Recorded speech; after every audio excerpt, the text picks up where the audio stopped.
बल्कि रेलवे।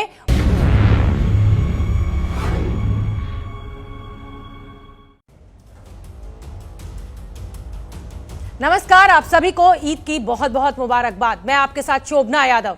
देश कोरोना की मुसीबत झेल रहा है। इस लड़ाई में हर किसी को पूरी ताकत से उतरना चाहिए था, लेकिन हो रहा है इसके उलट। और इस बार तो हद हो गई। कोरोना को लेकर राज्य के देश के दो बड़े राज्य उत्तर प्रदेश और महाराष्ट्र आमने सामने हैं। पहले शिवसेना ने प्रवासियों को लेकर योगी सरकार पर हिटलरशाही का इल्जाम लगाया। जवाब में योगी ने आरोप लगाया कि महाराष्ट्र सरकार ने प्रवासियों के साथ सौतेली मां जैसा सलूक भी नहीं किया। विवाद सिर्फ दो राज्य सरकारों के बीच ही नहीं है, बल्कि रेलवे और महाराष्ट्र सरकार के बीच भी है। बीती रात रेल मंत्री पीयूष गोयल ने एक के बाद एक कई ट्वीट करके महाराष्ट्र सरकार से ट्रेन्स की लिस्ट मांगी। आरोप लगाया कि हम जितनी ट्रेन्स देने के लिए तैयार हैं, महाराष्ट्र सरकार ले ही नहीं रही है। पीयूष गोयल का यह निशाना उद्धव ठाकरे को जवाब है। उद्धव ने आरोप लगाया था कि रेलवे पर्याप्त ट्रेनें मुहैया नहीं करवा रहा। यानी कुल मिलाकर संकट की इस घड़ी में भी सियासत पूरे जोर पर है।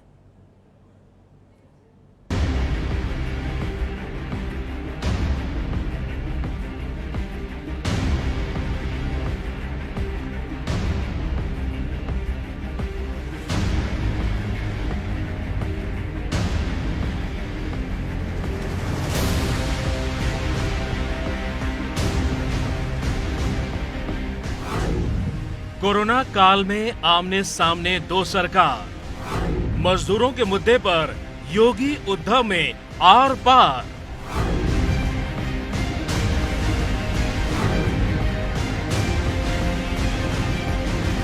योगी सरकार की तुलना हिटलर शाही से। देश में 5 से 6 करोड़ प्रवासी मजदूर विस्थापित कश्मीरी पंडितों की तरह जीवन जीने को मजबूर हैं। जहां पर पेट पालने के लिए काम करते थे, अब वहां उनके लिए काम बचा नहीं। इसी कारणवश उन्होंने अपने घर की ओर पलायन शुरू किया। ये सभी लोग पैदल चलकर निकले। बहुत सारे लोगों की मौत भी हो गई, जिन्हें हिटलर की क्रूरता को लेकर गुस्सा है। जैसे हिटलर ने यहूदियों के साथ छल किया, मारा और दुख दिया, उसने प्रवासी मजदूरों के साथ क्या किया? ईश्वर उनको सही शब्दों का चयन करने की शक्ति दे। और उत्तर प्रदेश सरकार में जिस तरह माननीय मुख्यमंत्री योगी आदित्यनाथ काम कर रहे हैं, पिताजी की मृत्यु हुई उसके बावजूद 24 घंटे जो श्रमिक आ रहे हैं उनकी चिंता करना। यूपी में हिटलर शाही का जवाब सौतेली मां से दिया। संजय राउत जी, एक भूखा बच्चा ही अपनी मां को ढूंढता है। यदि महाराष्ट्र सरकार ने सौतेली मां बनकर भी सहारा दिया होता, तो महाराष्ट्र को गढ़ने वाले हमारे उत्तर प्रदेश के निवासियों को प्रदेश वापस न आना पड़ता। उत्तर प्रदेश के लोग कोई पढ़ाई नहीं है, लेकिन उनका दोयम दर्जे का व्यवहार वर्तमान सरकार कर रही है, जो उचित नहीं है। प्रवासियों के लिए ट्रेन पर भी घमासान। महाराष्ट्र सरकार से रेल मंत्री के सवाल। महाराष्ट्र से 125 ट्रेनों के लिए पैसेंजर जानकारी कहां है? अभी तक 46 ट्रेनों की जानकारी दी गई है, जिसमें 5 पश्चिम बंगाल और ओडिशा के लिए है, जिन्हें तूफान के असर की वजह से नहीं चलाया जा सका। इसलिए 125 की जगह सिर्फ 41 ट्रेनों को नोटिफाई किया गया है। कोई जरूरत नहीं है।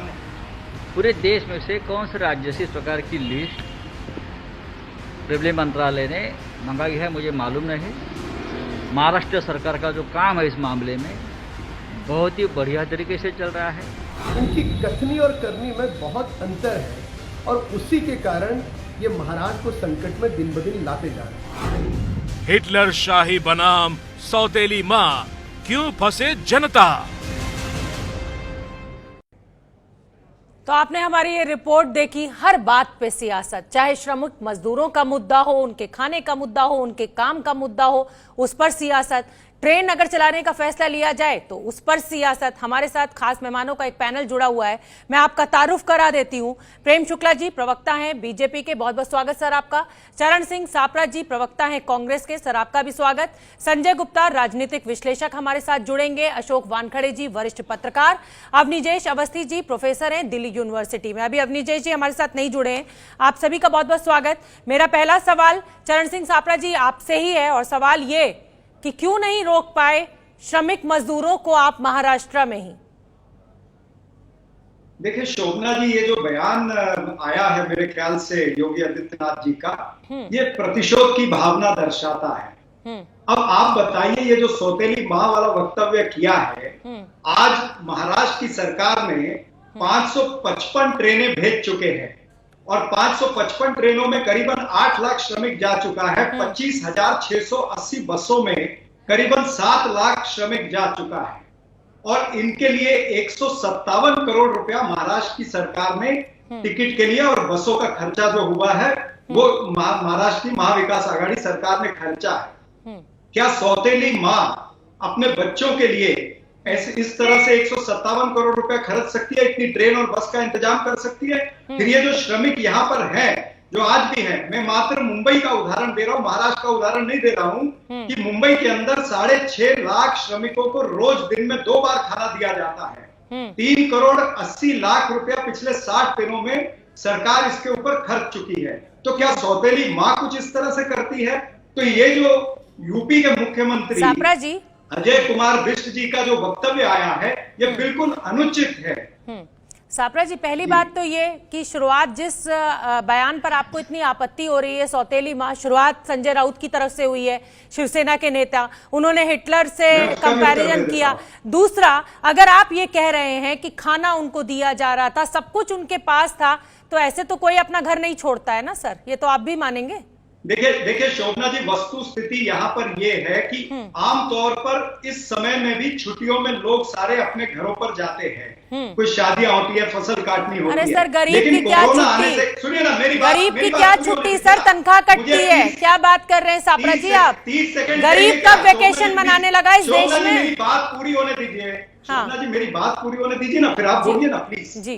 देखिए दूसरी बात ये है कि एक तो ये लोग जाते ही हैं, दूसरी बात ये है कि ये जो श्रमिक लोग हैं, इनको कोरोना का डर लग गया यहाँ पर, कि मुंबई के अंदर, महाराष्ट्र के अंदर कोरोना जिस तरह से फैल रहा है, और ये रहते छोटे घरों में, एक घर के अंदर कोई 5 लोग रहता है, कहीं 10, कहीं 15 लोग रहते हैं, और कोरोना का जो भय है, कोरोना का जो डर है, इनके मन में है कि हमारे चलिए, डर के चलते इनके अंदर बेचैनी आई। जवाब ले लेने दीजिए। डर के कारण, भय के कारण, ठीक है सापरा जी, यहाँ से जाना चाहते थे और इनको जाने के लिए महाविकास ठीक है, कोरोना के डर के चलते इनके अंदर एक बेचैनी आई और उसी के चलते ये प्रदेश को छोड़ने लगे।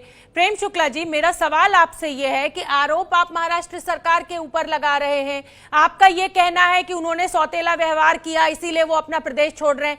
अगर आप उत्तर प्रदेश में बैठकर महाराष्ट्र में बैठे श्रमिकों की मदद कर देते, उनके अकाउंट में पैसा डाल देते या खाने पीने के लिए, रहने के लिए महाराष्ट्र सरकार तक मदद पहुंचा देते, जो उन तक इनडायरेक्टली पहुंचती, तो शायद उनको ना छोड़ना पड़ती अपनी जगह। तो ये जो आरोप आप लगा रहे हैं, जिम्मेदार तो कहीं ना कहीं आप भी हैं। नहीं, सबसे ज्यादा जिम्मेदारी तो हमारी ही बनती है, क्योंकि महाराष्ट्र में भी पैसा जो है वो उत्तर प्रदेश से आना चाहिए, आपका ये कहना है।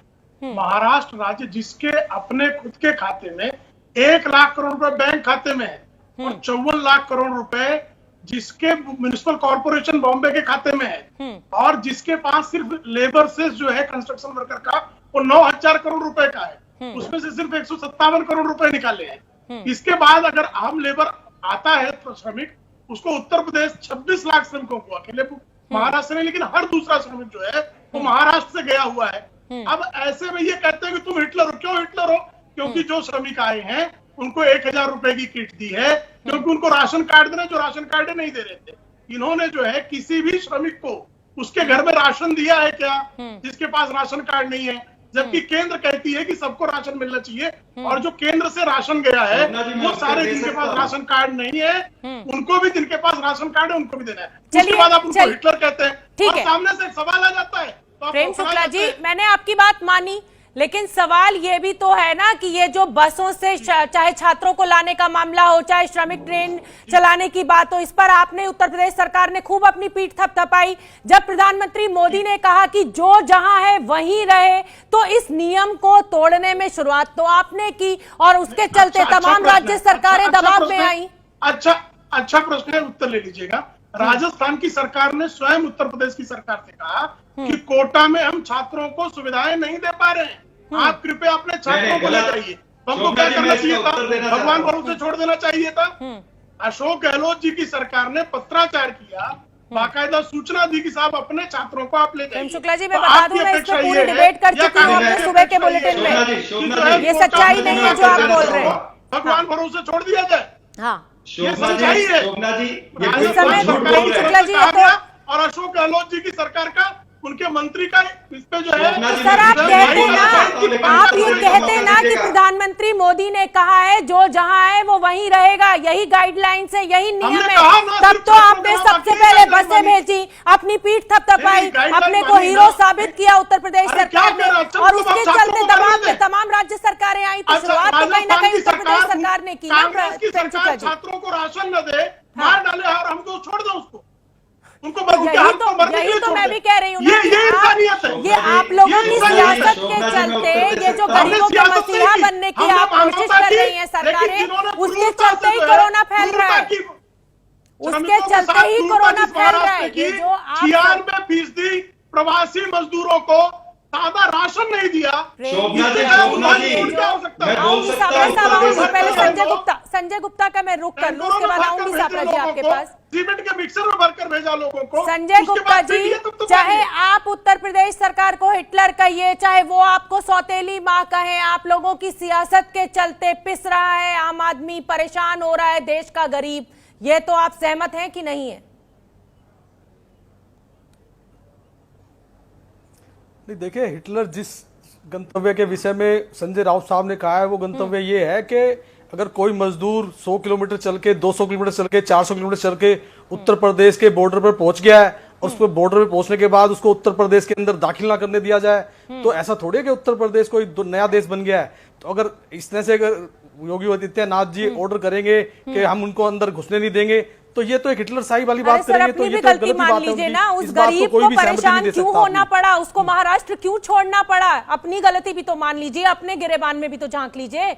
अगर उस गरीब को बिठा के आपने खिलाया होता, उसके अकाउंट में पैसे डाले होते, तो उससे शौक है 500 किलोमीटर 100 किलोमीटर चलने का। आ रहे थे उत्तर प्रदेश में, वो महाराष्ट्र से थोड़ी आ रहे थे। हाँ, देखिए, ऐसा है इस विषय में, ऐसा है साबरा जी, आप रुकिए, इस विषय में ऐसा है कि सिर्फ महाराष्ट्र ही नहीं, सभी प्रदेशों के अंदर जितने ही प्रवासी मजदूर भाई हैं, वो सभी आज उनके मन में एक ही बात है कि हम अपने घर पहुंच जाएं, हम जिए अपने घर में, हम मरे अपने घर में। तो उनके मन में जो ये बात आ गई है ना, इस वजह से ऐसा नहीं है कि केंद्र सरकार ने खाने में कोई कमी छोड़ रखी है, या स्टेट गवर्नमेंट ने खाने पीने में कोई कमी छोड़ रखी है, या किसी भी पॉलिटिकल पार्टियां भी जो है वो भी रोडों पर सबके लिए इंतजाम कर रहे हैं, पानी का, खाने का, पीने का। दिक्कत वो नहीं है, दिक्कत सिर्फ एक यही है कि उनके मन में एक जो बात आ गई है कि हमें सिर्फ अपने प्रदेश ही जाना है, अपने घर ही जाना है। सब लोग उसी बेचैनी का जिक्र करते रहिए और अपनी अपनी पीठ थपथपाते रहिए। अशोक वानखड़े वरिष्ठ पत्रकार मेरे साथ जुड़ रहे हैं। अशोक वानखड़े, जो स्थिति श्रमिकों की है, गरीबों की है, वो किसी से छुपी हुई नहीं है।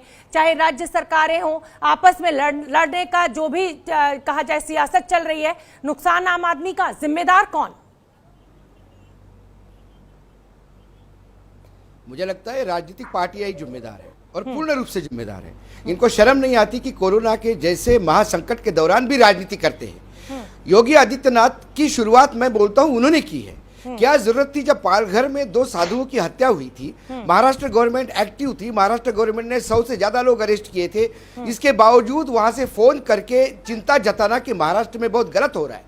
उसके बाद संजय राउत ने फिर जो साधुओं की हत्या यूपी में हुई तो उन्होंने बात की। ये लड़ाई तब से चल रही है, नाक की लड़ाई है ये। आज मुझे वो ट्वीट जो उन्होंने संजय राउत से कहा, ठाकरे सबसे बड़े मित्र थे।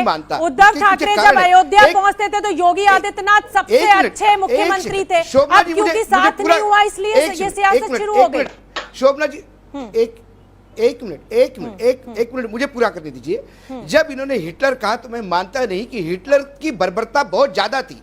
वो बर्बरता तो यूपी में नहीं हुई, लेकिन उत्तर प्रदेश की मजबूरी भी है। लाखों की तादाद में जो लोग वापस आ रहे हैं तो उनकी व्यवस्था ऑल ऑफ अ सडन नहीं कर सकते, क्योंकि लॉकडाउन बिना किसी को विश्वास में ले किया गया था। लेकिन जब वो कहते हैं कि ये सौतेली माँ भी होती महाराष्ट्र की सरकार तो मजदूर वापस नहीं आता, तो महाराष्ट्र से ज्यादा मजदूर गुजरात से आया है। गुजरात में तो बीजेपी की सरकार है, राम राज्य है वहां पे। तो क्या गुजरात में जो सौतेला व्यवहार हुआ है, या गुजरात से जो लोग आ गए हैं, ये इसलिए नहीं आए कि गुजरात सरकार ने प्रताड़ित किया? सवाल ये है कि प्रधानमंत्री ने खुद कहा प्रधानमंत्री ने खुद कहा कि घर जाने का एक मानवीय स्वभाव है। आज जो वर्कर है उसके पास 2 टाइम की रोटी मिलेगी, लेकिन जब तक तनख्वाह उसके अकाउंट में जमा नहीं होती और जब तक उसको अपने भविष्य की आश्वस्त नहीं है कि मेरी नौकरी बरकरार रहेगी, लॉकडाउन कब तक रहेगा किसी को पता नहीं। और दूसरी सबसे महत्वपूर्ण बात, जब प्रधानमंत्री ने कहा था कि हर एक की तनख्वाह मिलेगी और कोई भी नहीं जाएगा ऑफिस तो भी उसकी नौकरी मानी जाएगी, प्रधानमंत्री की इस अपील को किसी ने इस देश में नहीं माना। और उसी तब का वर्कर का खामियाजा विश्वास उठ भुगत रहे हैं। गया ठीक है, कि जिस अब नरेंद्र नीजेश, मोदी को हम हमारा भगवान मानते हैं, उनकी जब लोग विचार नहीं करते अरे तो हम उनकी जाए तो खुद कहाँ? योगी और सरकार सही ने नहीं माना, कहा, बम्बई बस में और ये अहमदाबाद में कोटा। मरने से अच्छा है कि गांव ठीक में है। मरे, इसलिए बिल्कुल निकल ठीक है। लिए। अब नीजेश अवस्थी जी, मैं आपसे ये जानना चाहती हूँ कि चाहे केंद्र सरकार की गलती हो, चाहे राज्य सरकार की गलती हो, चाहे लॉकडाउन में राज्य सरकारों को कॉन्फिडेंस में ना लिया गया हो, पिस तो देश का गरीब रहा है ना सियासत के चलते। शोभना जी, पहली बात तो चीफ मिनिस्टर्स के साथ 3-4 बैठकें हुई हैं। हर एक व्यक्ति से 4-4, 5-5, 6-6 घंटे बैठक चली है। मुख्यमंत्री अगर कोई ये कहता है ये बिल्कुल, और मैंने तो एक बार ये बात कहा था कि उसकी लाइव टेलीकास्ट होनी चाहिए उसकी, कि कौन मुख्यमंत्री अंदर बैठ करके क्या बोलता है और बाहर बाहर करके क्या कहता है, सब कुछ साफ साफ हो जाता। जिसने जो डिमांड की उसको वो मिला। पूरा देश इस समय एक आपातकाल में है। सर्वश्रेष्ठ काम अगर इस देश में अगर किसी मुख्यमंत्री ने किया है तो 24 लाख श्रमिक बस हो या कहीं से भी हो, किसी भी तरीके से हो, ट्रेन से हो, पहुंचे हैं, वहां पर पहुंचाए गए हैं, क्वारंटाइन में रखे गए हैं और माइग्रेशन के लिए एक बाकायदा एक कमीशन बना दिया गया है कि वो भूखे नहीं रहेंगे, बेकाम नहीं रहेंगे, बेरोजगार नहीं रहेंगे। बड़ी फ्लारी पिक्चर पेश कर रहे हैं, उनको काम मिलेगा। ये जो तस्वीर आप बयान इतना कर बड़ा रहे हैं काम ना, किसी हमारे किसी बहुत सारे मुख्यमंत्री ने रिपोर्टर्स किया। आज ग्राउंड इस पर हैं। आपातकाल में, शोभना जी, इस ये जो तस्वीर आप बयान कर रहे हैं उससे मैं सहमत नहीं हूँ। अवनीश अवस्थी, जो तस्वीर आप बयान कर रहे हैं वो सच नहीं है, आप भी जानते हैं। हमारे तमाम रिपोर्टर्स फील्ड में मौजूद हैं, हम उन श्रमिकों से बात कर रहे हैं, उन गरीबों से हम बात कर रहे हैं। उन गरीबों का यही कहना है, चाहे कोई भी राज्य सरकारों में, किसी पार्टी की बात नहीं कर रही हूँ, उनको खाने के लिए खाना नहीं है, पीने के लिए पानी नहीं है, रहने के लिए घर नहीं है। शोभना जी, हाँ, आप लाखों करोड़ों के पैकेज घोषित करते रहिए उनको, ये बात ठीक है कि कुछ लोग वेफर्स के पैकेट लेकर के पहुंच गए प्रवासियों के पास, उन प्रवासी मजदूरों के पास वेफर्स के पैकेट लेकर के पहुंच गए, एक पैकेट बांट दिया। वो खाना नहीं है, राशन नहीं है, बिल्कुल सामान्य सी बात है। और ना जब खाना बांटा जा रहा था तब कुछ लोग पैम्फलेट बांट रहे थे पंजाब में कि ये पैसा हम दे रहे हैं, वो भी झूठा। लोग प्रवासियों को खाना दे रहे थे, भागते हुए आपने देखा होगा गुरुद्वारे के लंगर से लोग खाना बांट रहे थे और वहां पे कांग्रेस पार्टी का एमएलए पैम्फलेट बांट रहा था।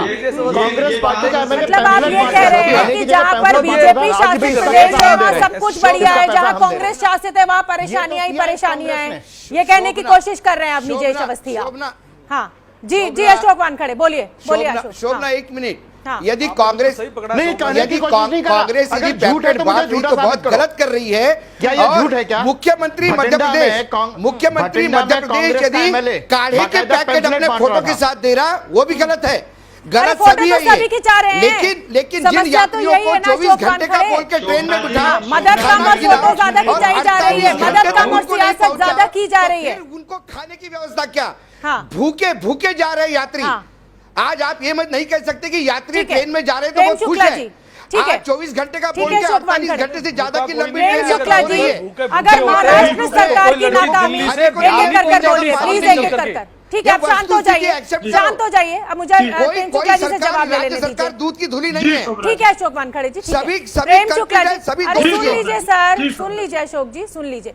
प्रेम शुक्ला जी, मैंने माना कि महाराष्ट्र सरकार की नाकामी श्रमिकों को, गरीबों को रोक नहीं पाई, वो महाराष्ट्र में उनको उन्होंने जाने दिया। नाकामी तो आपकी भी है ना कि उत्तर प्रदेश के गरीब को दूसरे प्रदेशों में जाना पड़ता है काम करने के लिए, और जब वो लौट कर अपने घर आ रहे हैं तो बॉर्डर पर आप उन्हें रोक दे रहे हैं। अच्छा प्रश्न आपने किया। ये तो पिछले 3 वर्षों में ही सारी, मुझे लगता है कि उत्तर प्रदेश में बेरोजगारी हुई। उसके पहले तो बेरोजगारी थी नहीं। मुझे लगता है मायावती कार्यकाल में, मुलायम सिंह यादव कार्यकाल में, कांग्रेस के कार्यकाल में उत्तर प्रदेश का कोई माइग्रेट ही नहीं करता था। मैं 4 पीढ़ी पहले माइग्रेट किया हूँ, तब तो भारतीय जनता पार्टी की स्थापना भी नहीं हुई थी। तो इसका मतलब है माइग्रेशन इसलिए हुआ क्योंकि कांग्रेस की नीतियां उत्तर प्रदेश में औद्योगिकरण की नहीं थी, उत्तर प्रदेश में रोजगार देने की नहीं थी, इस सत्य से कौन इनकार कर सकता है? और अब उसके बाद उत्तर प्रदेश में कल्याण 26 सिंह भी लाख रहे माइग्रेंट उत्तर प्रदेश में, तो 26 लाख राजनाथ सिंह भी रहे उत्तर प्रदेश में, मिली जुली सरकारें भी रही उत्तर प्रदेश में।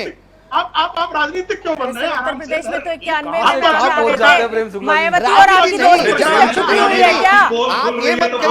लालजी टंडन तो भाई थे मायावती के। लीजिए अब आप यहाँ वहाँ की बात, फिर मैं कुछ कहूंगा। मैं यहाँ वहाँ की बात नहीं कर रही हूँ, मैं तो ये बताने की कोशिश कर रही हूँ कि आप सियासी दल बड़ी आसानी से अपना पल्ला झाड़ देते हैं ऐसे करके कंधे से। जानकारी के लिए बसपा ने चुनाव अरे शुक्ला जी सुनिए, अरे प्रेम भाई सभी सीमा तक इसका जवाब नहीं दिया, सभी पॉलिटिकल पार्टीज दोषी है। रखने देनी है, आपने तय कर रखा तो मैं चुप हो जाता हूँ। शोभना जी, अगर आपका ये नियम है कि भारतीय जनता पार्टी पक्ष रखे तो रोक दिया जाए तो मैं रुक जाऊँ। आप अपना नियम चलाइए। ये तो प्रेम शुक्ला जी देखिए, ये तो देखिए प्रेम शुक्ला जी, ये जो आप नेताओं की अदा है ना, ये जो आप नेताओं की अदा है ना, जब फंसने लगो जो कोई, मैं बिल्कुल नहीं फंस रहा हूँ, मेरा उत्तर तो देने दीजिए भाई। बसपा का समझौता गठबंधन कांग्रेस के साथ होता है, गठबंधन सपा के साथ होता है, भाजपा के साथ आज तक कोई चुनावी गठबंधन हुआ क्या? नहीं हुआ। सर लालजी टंडन भाई थे मायावती के, राखी बांधते थे, आपने समर्थन दिया था, तभी तो मुख्यमंत्री बनी थी वो। अरे भाई चुनावी गठबंधन किसके साथ हुआ वो तो बता दीजिए, वो क्यों विस्मृत कर दे रहे? मैं इतना ही याद दिला रहा हूँ। तो मतलब आप ये, अगर आज रोजगार नहीं है उत्तर प्रदेश में, इतनी गरीबी है, बिहार में तो चलिए, बिहार में तो आपकी सरकार है, वहाँ भी इतनी बेरोजगारी है, उसके लिए क्या जवाब है आपके पास? नहीं सुनेंगी तो मैं जवाब दूंगा। चलिए मैं सुन रही हूँ बोलिए। सुने अच्छा देखिए, जंगल राज से उसको मंगल राज में बदला है। जहाँ शून्य उद्योग था वहाँ बेहतर किया बिहार में। हाँ ये सही है कि बिहार में जितना होना चाहिए विकास वो नहीं हुआ, इस सत्य को स्वीकारने से कौन मना कर सकता है? लेकिन आज भी उत्तर प्रदेश और बिहार ही अपने श्रमिकों को ले रहा है, श्रमिकों को पैसे दे रहा है। जिन राज्यों को बिहार और उत्तर प्रदेश के मजदूरों ने बेहतरी दी, विशेष करके महाराष्ट्र को, उसने सौतेली माँ से भी बुरा व्यवहार किया, ये सत्य है। उनको राशन नहीं दिया। अरे आपके प्रदेश से भी पलायन हो रहा है प्रेम शुक्ला जी। इस नोएडा में जहाँ मैं बैठी हुई हूँ, मेरी बात हुई है मजदूरों से, बहुत से मजदूर यहाँ से गुजरात जा रहे हैं, राजस्थान जा रहे हैं, नोएडा उत्तर प्रदेश में ही है ना? हाँ है ना, तो यहाँ की फैक्ट्रियों से भी पलायन हो रहा है, तो क्या आपने भी सौतेली माँ का व्यवहार नहीं किया? आप भी अच्छी माँ, आप सगी माँ बन जाते ना, तो उत्तर प्रदेश के पलायन नहीं होता। हरियाणा से हो रहा है पलायन। की तरह व्यवहार किया। आप राजनीतिक दल अपनी जिम्मेदारी से पल्ला नहीं छुड़ा सकते। सापरा जी वापस लौटने के लिए पंजीयन कराएंगे। सापरा जी आप कितना भी चिल्ला के कह लीजिए, सापरा जी आप कितना भी कह लीजिए कि महाराष्ट्र सरकार भला कर रही थी, महाराष्ट्र सरकार खाना दे रही थी, जिम्मेदार आप भी हैं, जिम्मेदार उत्तर प्रदेश की सरकार भी है। आपने भी बहुत लंबे समय तक देश में शासन चलाया है। अगर आपने शासन ठीक से चलाया होता तो आज गरीबों की यह हालत ना होती, शायद उत्तर प्रदेश छोड़ना ही नहीं पड़ता। केंद्र में आप रहे हैं बहुत लंबे समय तक। शोभना जी देखिए, मैं देख रहा था पिछले 10 मिनट से किस तरह से भारतीय जनता पार्टी के प्रवक्ता अपने ही राजनीतिक चक्रव्यूह में फंस गए और उनसे अभिमन्यु के जैसे बाहर निकलने को नहीं हो रहा। अभी सवाल ये है कि एक एक करके योगी आदित्यनाथ किस तरह की गलतियां कर रहे हैं। अब उन्होंने एक वक्तव्य, भाई मैं आपके बीच में नहीं बोला था ना, मैं आपके बीच में नहीं, आपने सुनिए ना, मेरी बात सुन लीजिए, मैं आपके बीच में नहीं बोला। आपने गहलोत सरकार का भी झूठ बोला, मैंने आपको टोका नहीं। आप इतनी देर से झूठ बोल रहे हैं, मैं आपको टोक नहीं रहा हूं। जनता सारी चीजें देख रही है, आपके झूठ जनता सारी चीजें देख रही है। और एक एक करके बोलेंगे ना तो डिबेट सुन पाएंगे, हमारे दर्शक सुन पाएंगे। जी यही शोभना जी आपसे आग्रह कर रहा था पहले मैं। और अगर शोभना जी बदला लेंगे इतने व्यापक क्यों हो रहे हैं? नाराज क्यों कर रहा हूँ? अरे इतने अब आपकी पोल खुल गई, शांत हो जाइए। देखिए अरे सावरा जी पोल तो आपकी भी खुल गई, आपके भी 50-55 साल के शासन की खुल गई। अजय कुमार बिष्ट क्या कहते हैं कि सौतेली माँ जैसा व्यवहार हुआ, अगर सौतेली माँ जैसा व्यवहार होता तो ये प्रेम शुक्ला जी क्या अभी मुंबई में रहते हैं, इनके साथ में क्या सौतेली माँ जैसा व्यवहार हो रहा है? आज प्रेम शुक्ला जी कहाँ तक आए हैं, तो क्या सौतेली माँ का व्यवहार हुआ है क्या? और ऊपर से योगी आदित्यनाथ ये कहते हैं कि हमारे श्रमिकों की अगर किसी को जरूरत है, अगर हमारे श्रमिकों की किसको जरूरत है तो हमसे इजाजत लेनी पड़ेगी। अब ये वक्तव्य उनका आया है यानी आप एक देश एक विधान एक संविधान भी कहते हैं, फिर संविधान को तार तार करते हैं। संविधान का आर्टिकल 19(1)(d) और 19(1)(e) का खुलेआम उल्लंघन है। जो योगी आदित्यनाथ जी ने कहा, एक तरफ आप 370 को हटा रहे हैं, दूसरी तरफ आप इस तरह के अंकुश लगाना चाहते हैं कि एक राज्य से दूसरे राज्य कोई जा न सके। हमारा संविधान ये अलाउ करता है। एक्स्ट्राऑर्डिनरी सिचुएशन है, आप 370 से इस लॉकडाउन को कैसे कंपेयर कर रहे हैं? छापरा जी, ये कैसी तुलना है? आप आम की तुलना सेब से कर रहे हैं, झूठ भी ये बोलते हैं। अरे छापरा जी, आप आम की तुलना सेब से करने लगे। शोभना, एक मिनट। 370 का इस लॉकडाउन से क्या संबंध है? नहीं, मैंने उदाहरण दिया, 370 का खाली उदाहरण दिया कि जो लोग एक देश एक विधान एक संविधान बोलते हैं, उन लोगों का ये वक्तव्य है कि एक राज्य से दूसरे राज्य में हमारा मजदूर जाने से पहले हमारी परमिशन लीजिए। तो आप कहीं ना कहीं संविधान का उल्लंघन कर रहे हो। और अगर यही हर राज्य बोलने लगे, छापरा जी बहुत खुश मत होइए, जिसको आप बहुत चुनावी, आप जिसको अपना एक चुनावी सफलता मान रहे हैं कि ये गरीब जो आ गया है वो 2024 में आपको वोट देगा या आने वाले बिहार चुनाव में आपके साथ जाएगा, ये आपके भी 50-55 साल के शासन की पोल खुली है। अशोक वानखड़े कोई पोल नहीं खुली है। शोभना जी, मुझे ये बताइए, अगर 6 साल में बीजेपी सरकार कुछ नहीं कर पाई तो 50-55 सालों में आप भी कुछ नहीं कर पाए। अशोक वानखड़े,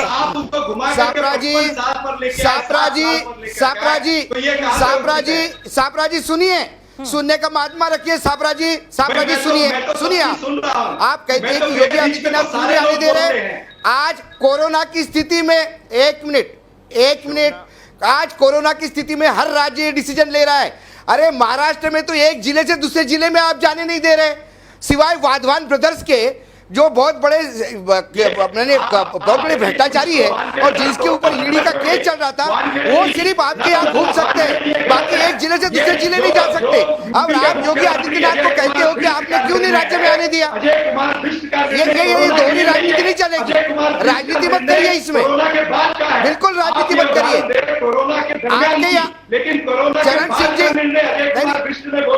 नहीं, ध्यान रखिए वानखेड़े जी, नहीं, सवाल ये नहीं है, नहीं, कोरोना के समय का वक्तव्य नहीं, लेकिन ये वो लागू करना कोरोना के समय का है। यानी जब भी यूपी से किसी श्रमिक को किसी राज्य में जाना है तो उत्तर प्रदेश ये आपका असम्पशन है, परमिशन लेके जाना है। ये आपका असम्पशन है, समय का नहीं है। चलिए ठीक है, मैं ये मानता नहीं, ये आपका असम्पशन है। चलिए ठीक है, मैं इस चर्चा पे लौटूंगी। बातें नहीं हो रही है। अशोक वानखड़े, छापरा जी, लौटूंगी इस चर्चा पे। जो हमारी चर्चा है वो बहुत ही दिलचस्प मोड़ पर है, और चर्चा ये कि उत्तर प्रदेश सरकार और महाराष्ट्र सरकार क्या सियासत कर रहे हैं श्रमिकों को लेकर। महाराष्ट्र सरकार और केंद्र सरकार के मंत्री पीयूष गोयल क्या ट्रेनों को चलाने को लेकर सियासत कर रहे हैं, और यही चर्चा का विषय बना हुआ है। मैं संजय गुप्ता जी आपके साथ अब ट्रेनों को लेकर बात करना चाहती हूं। पीयूष, माफ कीजिए, जो केंद्रीय रेल मंत्री हैं, उन्होंने आपसे ट्रेनों की लिस्ट मांगी कि आप दीजिए, जो पैसेंजर्स हैं उनकी लिस्ट दे दीजिए हमें, हम 125 ट्रेन चलाने के लिए तैयार हैं। आपने लिस्ट सिर्फ 47 ट्रेनों की सौंपी। मांग तो आप बहुत दिनों से कर रहे थे, तो तैयारी क्यों नहीं? 46 ट्रेनों की आपने सौंपी, तो तैयारी क्यों नहीं थी आपकी? नहीं, देखिए, ट्रेनों के अंदर किसी को भी भेजने के लिए तैयारी करने का एक प्रोसीजर है। एक लिस्ट तो ऑलरेडी रेलवे मिनिस्ट्री को दी हुई है, और एक लिस्ट और तैयार करने के लिए एक टाइम चाहिए होता है। अब रात को वो ट्वीट करके अगर कहते हैं और फिर दोबारा फिर ट्वीट कर देते हैं 2 बजे, तो एकदम से तैयारी कैसे हो सकती है, जबकि इसको तैयारी को करने में 1-2 दिन लग जाती है। तो ठीक है, उनके मन में चिंता थी, एक चिंता होने के कारण उन्होंने जो है समय लगता है, ट्वीट किए। ये लॉजिक है आपका, और इसीलिए आप लिस्ट नहीं दे पाए। छापरा जी आइए। तो चाहिए। छापरा जी, इतने दिनों से आप डिमांड कर रहे थे, लगभग 20-25 दिनों से आप मांग कर रहे थे श्रमिक ट्रेन की, तो तैयारी तो आपको रखनी चाहिए थी ना? नहीं, देखिए शोभना जी, पूरी तैयारी मैं अभी आपको एकदम सरकारी रिकॉर्ड से बता रहा हूं कि जितनी ट्रेनें हमने पहले मांगी उससे हमको कम मिली है। दूसरी बात यह है कि कल ही दोपहर को 157 ट्रेनों की लिस्ट जो है वो सेंट्रल रेलवे के जनरल मैनेजर को दे दी गई थी। आप फोन करके पूछ सकते हैं। एक ग्रुप बना हुआ है जिसमें central railway general manager, western railway general manager, दोनों रेलवे के डीआरएम हैं, कमर्शियल मैनेजर सारे हैं। इस ग्रुप को सभी को पता है 157 लोगों की ट्रेन मिली है। पीयूष गोयल जी ने इनको पूछे बिना ट्वीट कर दिया। जब उनको पता चला रात को कि 157 ट्रेनों की मांग आई हुई है, तब उन्होंने क्या पैतरा खेला है। अब हमारी सरकार को आज सुबह बोला गया कि आप इन 157 ट्रेनों के पूरे यात्रियों की लिस्ट दीजिए, यानी 2 लाख यात्रियों की लिस्ट दीजिए। और आमतौर पर क्या होता है कि 24 घंटे पहले जब सरकार पैसा भरती है टिकट का, तब यात्रियों की लिस्ट देती है, पहले ट्रेन कंफर्म करती है, फिर 24 घंटे पहले लिस्ट भी देते, पैसा भी देते हैं। तो अब ये 2 लाख लोगों का इकट्ठा लिस्ट मांग रहे हैं, जिसमें समय लगेगा। ये फैक्चुअल बात है, आप किसी भी जनरल मैनेजर से, DRM, western railway, central railway से कंफर्म कर सकते हैं। लॉजिकल है प्रेम शुक्ला जी। भूपेश बघेल ने भी आपके ऊपर यही आरोप लगाया, आपने कहा हम तो 30 ट्रेन चलाना चाहते हैं, इन्होंने 16 ही चलाने दी, तब आपकी पोल पट्टी खुली थी। अब आप कहते हैं कि 1 घंटे में हमें लिस्ट दे दीजिए। ये तो आप भी सत्ता संभाल रहे हैं, आप जानते हैं कि ये पॉसिबल नहीं है, फिजिबल नहीं है, फिर इस तरह का खेल ट्विटर पर क्यों? ये क्या सियासत है? ये खेल ये करें कि कहें कि हमको 80 ट्रेन मांग रहे हैं और हमको नहीं मिल रही है, और उसका उत्तर दे दिया जाए, तो ये खेल हो गया। ये आपका मूल्यांकन बहुत गलत है। आज ही प्रफुल्ल पटेल, मेरा मूल्यांकन एनसीपी नहीं के है। नेता है, नहीं आप ही का मूल्यांकन है। मैं तो अभी आपके मुख से सुन रहा हूं, तो किसका मूल्यांकन मालूम? नहीं, मैं आपको सच बता रही हूँ कि आप भी शासन में हैं, आप भी जानते हैं। जब प्रियंका गांधी ने बस लगाई तो आपने इतनी लंबी चौड़ी कागजी कार्रवाई की बात की। आज आप 1 घंटे में चाहते हैं कि 150 बसों की, 150 ट्रेनों की लिस्ट आपको दे दी जाए, तब आपको सारे नियम कायदे कानून याद आ गए। आज आपको कायदे नियम कानून याद नहीं आ रहे। टेम्पू है, ये तो टैक्सी है, अरे ये तो स्कूटर है, ये तो 3 व्हीलर है। शोभना जी, ये गलत नैरेटिव मत दीजिए आप। तर्क सुनने की ये मोटर बाइक, एम्बुलेंस और ट्रक लगाए थे, ट्रैक्टर लगाए थे। ये सुन लीजिए मेरी बात, झूठी पार्टी सभी चीजें चाहिए। कोई 1 आदमी है, कोई 2 आदमी है, कोई 4 आदमी है। अखिलेश जी, मैंने वो खाली बसों की लौटती हुई तस्वीरें और पैदल मजदूरों के बड़े पैरों में छाले देखे हैं। रहने दीजिए, भाग जाएंगे तो कैसे काम? ये योगी जी का ये नहीं, मुझे प्रेम शुक्ला से बात कर लेने दीजिए। रुक जाइए शुक्ला जी। प्रेम शुक्ला जी, ट्विटर पर लिस्ट मांगी जाती है क्या? सरकार के लेवल पर क्या आपस में बात नहीं की जा सकती? माना आपका पुराने दोस्त थे और आपको धोखा दे गए, एनसीपी और कांग्रेस के साथ सत्ता बना, सरकार बना ली उन्होंने। सबसे बड़ा संकट है, हाँ। आप प्रश्न पूछकर भाग जाते। नहीं, मैं आपके पास सुन रही हूँ, आप ही का जवाब सुन रही हूँ। अच्छा प्रश्न है, अच्छा प्रश्न सुन लीजिए ना।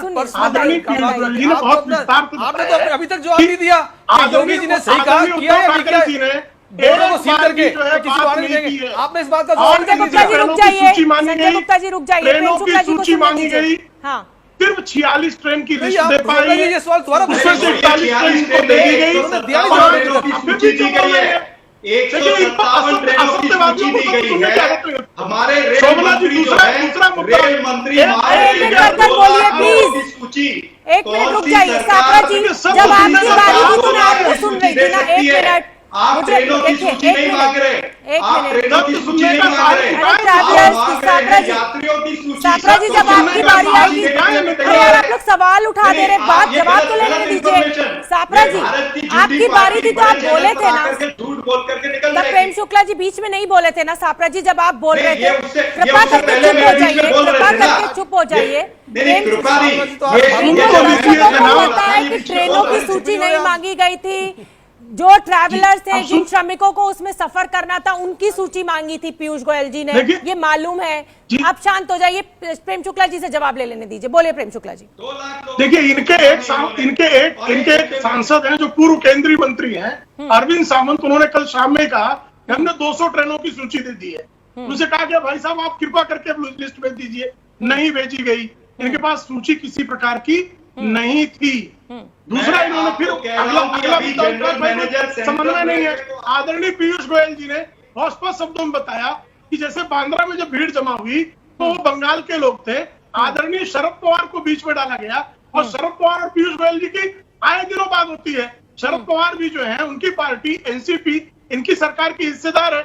शरद पवार के प्रफुल्ल पटेल कहते हैं कि रेलवे उत्तम काम कर रही है। बंगाल की ट्रेनों को जब परमिशन नहीं मिल रही थी तो शरद पवार को मध्यस्थता कराई गई। शरद पवार जी ने ममता बनर्जी से बात की और ममता बनर्जी ने परमिशन दी। मेरी बात सुन लीजिए, हम समन्वय सिर्फ पूरी तरह से कर रहे हैं, लेकिन उद्धव ठाकरे जी ने समन्वय सिर्फ आप उन्हीं प्रदेशों में कर रहे हैं जहां आपकी सरकारें हैं। उत्तर प्रदेश में भरपूर ट्रेनें चल रही हैं, वो सरकार भी बढ़िया काम कर रही है। राजस्थान सरकार अच्छा काम नहीं कर रही, वो ट्रेनों को इजाजत नहीं दे रही। छत्तीसगढ़ इजाजत नहीं दे रही, पंजाब इजाजत नहीं दे रही। बता रहा हूँ, अच्छा मेरी बात सुन लीजिए प्रेम शुक्ला जी, प्रेम शुक्ला जी मेरी बात सुन लीजिए। खत्म कर दीजिए ना इजाजत देने का काम, हमारे देश के तो लोग हैं, किस तरह की इजाजत खत्म कर दीजिए इस इजाजत देने के काम को। अवनीश अवस्थी जी के पास में बहुत देर से नहीं आई।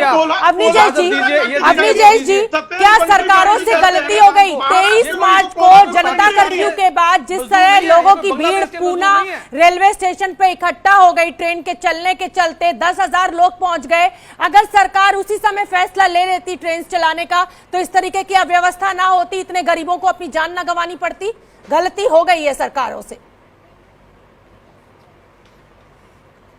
शोभना जी, गलती तो ये भी हुई केंद्र सरकार से कि सायन हॉस्पिटल में डेड बॉडी और पेशेंट एक साथ थे। ये मोदी की गलती है, ये तो इसमें राज्य सरकार कहां आती है? और आपको मैं बता दूं कि प्रवासी मजदूरों के जाने से पहले, वहां पहुंचने से पहले क्वारंटाइन सेंटर, वहां की हेल्थ कंडीशन, इन सब की तैयारी बहुत जरूरी थी। लिस्ट इसलिए मांगी जा रही यात्रियों की कि बाकायदा उनको क्वारंटाइन में रखना है, उनका टेस्ट करना है, कौन कहां से आया और कहां जाना है इसकी जानकारी होनी चाहिए। नोडल ऑफिसर है, ये ट्विटर की बात नहीं, आज ये टेक्नोलॉजी का सवाल है। जिसने कहा है कि हमने दे दी इस लिस्ट, वो दिखा दे कहां दे दी लिस्ट, सिर्फ दिखाए।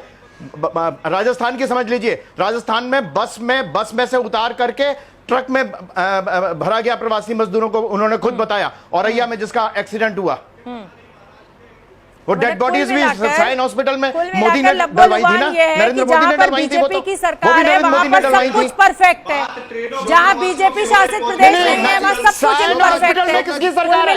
साइन हॉस्पिटल में किसकी सरकार है? आऊंगी अशोक वानखड़े, कुछ अच्छा बहुत दिलचस्प बोल पर है। हमारे साथ मेहमानों का एक बड़ा पैनल जुड़ा हुआ है। अशोक वानखड़े जी, आपका मैं रुख करना चाहूंगी। 23 मार्च तारीख का मैं जिक्र इसलिए कर रही हूं बार बार क्योंकि पूना से पटना ट्रेन चलाने की बात की गई। 10,000 लोग रेलवे स्टेशन पहुंच गए। महाराष्ट्र सरकार की भी नाकामी, केंद्र सरकार की भी नाकामी कि आप असेसमेंट ही नहीं कर पाए, आपका आकलन ही गलत हो गया और स्थिति इतनी भयावह है, इतनी विस्फोटक। देखिए शोभना जी, मैं बड़ा क्लियर बताता हूं आपको। जब ये श्रमिक एक्सप्रेस चलना शुरू हो गई कि स्टैंडर्ड ऑपरेटिंग सिस्टम करके प्रोसीजर जो है उसका एक सर्कुलर आया, उसका 11 नंबर का क्लॉज कहता है कि पहले आप पूरी पैसेंजर की सूची रेलवे डिपार्टमेंट में देंगे, रेलवे डिपार्टमेंट उसके टिकट इशू करेगी और जिसको वो टिकट इशू करेगी वो पैसेंजर से पैसा इकट्ठा करके रेलवे डिपार्टमेंट में भरेगा। ये पहला सर्कुलर। उसके बाद एक सप्ताह तक इसी सर्कुलर के तहत ट्रेनें चली। जब सोनिया गांधी जी ने कहा कि मैं पैसा दूंगी या कांग्रेस पैसा देगी, तब यह आया कि 85% स्टेट देगा, 15% स्टेट देगा, 85% हम वहन करेंगे। उसके बारे में अभी भी कंफ्यूजन है। रेलवे का कंफ्यूजन यह है कि रेलवे डिपार्टमेंट और राज्य सरकारों के बीच में कई समन्वय नहीं है। महाराष्ट्र छोड़िए, उत्तर प्रदेश में वही हाल है। वही हाल उनका गुजरात में है। गुजरात में एक जगह लाठीचार्ज हुआ सिर्फ इसलिए कि उन्होंने, रेलवे डिपार्टमेंट ने बोला ट्रेन कब चलेगी, एडमिनिस्ट्रेशन, डिस्ट्रिक्ट एडमिनिस्ट्रेशन ने एक अलग टाइम दिया, लोग पहले पहुंच गए। ये बार बार हो रहा है। महाराष्ट्र में भी 3 ट्रेन चलनी थी, 2 ट्रेनें टाइम पे कैंसिल हो गई, पैसेंजर वापस आ गए। जब पैसेंजर आता है तो आप ये बात देखिए कि वो मजदूर है, वो अपना घर छोड़ के आया है, किराएदार मालिक ने उसको निकाल दिया है। अब यदि उसको बोला जाए 3 दिन के बाद ट्रेन होगी तो 3 दिन वो रहेगा कहाँ? ये प्रैक्टिकल प्रॉब्लम है, ये कोई सुनने को तैयार नहीं है। दूसरी बात, ट्रेन का टाइम होता है 24 घंटे, 72 घंटे। चीन से अगर कुछ सबक ले लेते, चीन ने वुहान से किसी और शहर में फैलने नहीं दिया। एग्जैक्टली चीन से अगर कुछ सीख ले लेते तो अपने नागरिकों को, प्रदेश अपने नागरिकों को संभाल लेते। तो हमने कुछ नहीं सीखा और कोरोना आप देख रहे हैं किस तेजी से बढ़ रहा है, 1 लाख आंकड़ा पार कर चुका है। आखिरी कमेंट में ये करना चाहता हूँ कि जो बार बार कोटा की बात कहते हैं, कोटा में तो विद्यार्थियों ने तय किया था कि वो वही रहेंगे, वो प्रधानमंत्री की इज्जत करते हैं। लेकिन एक बिहार के मंत्री ने स्पेशल गाड़ी झूठा अपने बच्चे को लेके चले गए। उत्तर प्रदेश सरकार ने भी वही काम किया, अपनी बसें लगा दी और राज्य सरकारों पे दबाव। मेरे साथ प्रेम शुक्ला जी, क्या समन्वय की कमी है जिसके चलते गरीब जनता को इतनी बड़ी कीमत चुकानी पड़ रही है? राज्य सरकार और केंद्र सरकार या राज्य सरकारों के बीच आपस में रेलवे ने हर राज्य के लिए एक नोडल ऑफिसर दिया है। अब बार बार गुजरात का जिक्र करें, गुजरात में सिर्फ 4 ट्रेन कैंसिल हुई, महाराष्ट्र में 65 ट्रेन कैंसिल हुई, गुजरात में 4 ट्रेन कैंसिल हुई। उसमें जो है कुछ उत्पाती तत्वों ने उनको गिरफ्तार भी किया गया, उन्होंने पथराव किया, उस पर लाठीचार्ज हुआ। उसी घटना को बार बार उद्धृत किया जा रहा है। महाराष्ट्र में 65 ट्रेनें कैंसिल हुई और महाराष्ट्र में जब बंगाल की ट्रेन कैंसिल हुई तो स्वयं जो है पीयूष गोयल जी ने आदरणीय शरद पवार जी से बात करके समन्वय स्थापित किया, तो हम तो सबको साथ लेके चलना चाहते हैं। लेकिन आदरणीय उद्धव ठाकरे जी लेकिन ने ट्विटर आज पे दिन कमियां तक सिर्फ महाराष्ट्र गैर सरकार की मुद्दे निकालते बात नहीं हैं, की है। सबको साथ लेकिन लेकर कमी चलना है, चाहते निकालें हैं, किसकी? लेकिन बात अरे सिर्फ कमी है, कांग्रेस किसकी शासित निकालें? प्रदेशों की कमी करते हैं हम महाराष्ट्र की ट्विटर है पे। तो राजस्थान की निकालें, कमी महाराष्ट्र की तो पंजाब की निकालें। सप्रा जी, कमी है, सामने से दिखाई दे रही है। उस देखिए, चुनौती को देखिए, स्वीकार आपकी करने तो की ट्रेनें भी लिस्ट शोभा जी, भेजी व्यवस्था गई। इतनी खराब है कि इनका- जो ट्रेन गोरखपुर के लिए निकली वो उड़ीसा पहुंच गई। 3 दिन से चल रही है वो ट्रेन, 4-4 दिन में वो अपने डेस्टिनेशन पे नहीं पहुंच पा रही है। आपकी व्यवस्था तो ताली बजाने का मन कर रहा है प्रेम शुक्ला जी। गोरखपुर के लिए आप महाराष्ट्र से ट्रेन रवाना करते हैं, उड़ीसा पहुंच जाते हैं। सापरा जी का आखिरी कमेंट, सापरा जी का आखिरी कमेंट। आपकी इनका जो नारा है सबका साथ सबका विकास, ये खुद ही उस नारे की धज्जियां उड़ा रहे हैं। और भारतीय जनता पार्टी का हर नेता, हर प्रवक्ता बेतुके बयान, नाजायज बयान करता है, ये उस पर नहीं बोलते जब इनके उत्तर प्रदेश के मंत्री उदयभान सिंह ने श्रमिकों की तुलना चोरों और डकैतों के साथ कर दी। प्रतापगढ़ के मेंबर पार्लियामेंट इनके जो है, उन्होंने मुंबई में कांदिवली में आकर कुल मिलाकर आप सब एक दूसरे को जिम्मेदार ठहराते रहिए, लेकिन जनता को सब समझ में आता है। सापरा जी, प्रेम शुक्ला जी, सब समझ में आता है जनता को। आपकी ये जो सियासत है ना, ये गरीबों को भुगता रही है। गरीब भुगत रहा है सड़कों पर, वो मर रहा है। रुकेंगे यहाँ पर हम एक बहुत छोटे से ब्रेक के लिए। आप सभी मेहमानों का बहुत बहुत धन्यवाद हमसे इस बहस में जुड़ने के लिए।